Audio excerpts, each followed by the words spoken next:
মেমারিবাসী ভূমিপুত্রকে পেয়েছেন, কিন্তু গলার আওয়াজ এত কম কেন? এদিকে জিটি রোড ধরে, ওদিকে দুর্গাপুর এক্সপ্রেসওয়ে ধরে, এদিকে মেন লাইন ধরে, ওদিকে কট লাইন ধরে আওয়াজটা 14 তলায় পৌঁছতে হবে। 4 তারিখের আগেই যেন 5 তারিখ উঠিয়ে পালায়। তাই সমস্ত শক্তি একদম হাতের মুঠোয় নিয়ে শুরু হোক ভারত মাতা কি, ভারত মাতা কি, ভারত মাতা কি।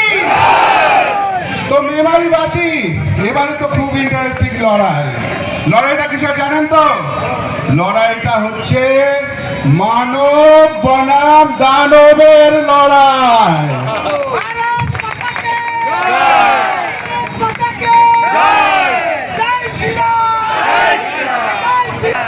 মানবের কথা তো বুঝতে পারলেন। মানব আমাদের সবার প্রিয় ঘরের ছেলে, পাড়ার ছেলে, ভারতীয় জনতা পার্টির প্রার্থী মানব গুহ। আর দানবটা তাহলে কে? দানবটা কে? দানবটা হচ্ছে তারা যাদের নিদর্শন সকাল থেকে দেখতে পাচ্ছেন। প্রোগ্রাম শুরু হওয়ার কথা 9:30, পারমিশন আছে, তারপরও এই চটি চাটা পুলিশকে দিয়ে ওই 14 তলা থেকে মানব গুহকে আটকাতে যেভাবে ট্রাক ঢুকিয়ে দেওয়া হচ্ছে, যেভাবে টোটো ঢুকিয়ে দেওয়া হচ্ছে, শেষ পর্যন্ত আমাদের ছেলেদের, আমাদের ভলেন্টিয়ারদের নামিয়ে ট্রাফিক কন্ট্রোল করতে হচ্ছে। তাহলে বুঝতে পারছেন অবস্থাটা? বুঝতে পারছেন অবস্থাটা? অবস্থা এমনিতেই খুব খারাপ। ফার্স্ট রাউন্ডের ভোট দেখে নিয়েছেন, ঝড় চলেছে, সেই ঝড়ে সেঞ্চুরি হচ্ছে, ফলে বাইক বাহিনীর থরথরানি আরো বেড়ে গেছে। মেমারি তো একদম মনের মধ্যে সমস্ত কথা ঠিক করে নিয়েছে। ঘরের ছেলেকেই জেতাবে।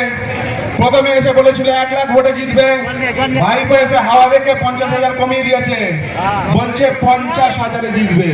আর এখন হারার ভয়ে থরথর করে কাঁপছে। আরে কাঁপবেই তো, যেখানে একদিকে প্রার্থী একজন রাষ্ট্রবাদী, সৎ, মেরুদণ্ড সোজা রাখা সাংবাদিক, অন্যদিকে একজন বালি আর মদের কারবারি। গোটা মেমারি থেকে নিলাম হয়েছিল এই টিকিটটা, দিতে পারেনি, তাই বহিরাগত একজন সে সেই টিকিটটা কিনে নিয়েছে। এবার ভাবুন, যে এখানে প্রার্থী হওয়ার জন্য পকেটের পয়সা খরচ করেছে, সে জেতার পর এই মেমারিবাসীর জন্য কি করবে? একবার ভেবে দেখুন 25-75-এর ভাগটা ঠিক কি হবে? আর এমনিতেই তো মেমারিকে কেনাপিক ভাববে এরা। প্রত্যেক 5 বছর বাদে বাদে আপনাদের এমএলএ পাল্টে যায়, দলটা একই থাকে, কিন্তু 5 বছরে কোনো কাজ করে না, শুধু পকেটের উন্নয়ন করে, তাই তাকে 5 বছর বাদে বদলে দিতে হয়। আর এবারও বদল হবে, এবারও বদল হবে। শুধুমাত্র প্রার্থীর বদল নয়, এবার দলটারই বদল হবে।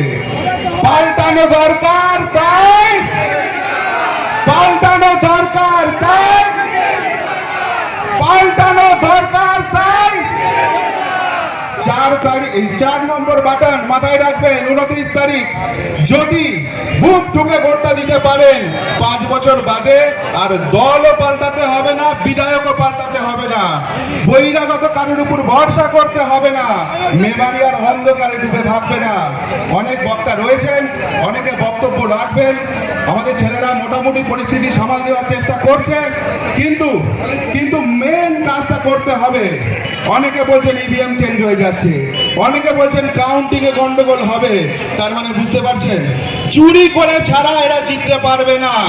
তাই যারা চুরি করে ভোট জেতে, যারা টাকা দিয়ে ভোট লোটে, তারা কাজ করবে না। কাজ করবে আপনাদের ঘরের ছেলে, আপনাদের পাড়ার ছেলে, আপনাদের নিজের ছেলে মানব গুহ। এবার তাকে জেতান।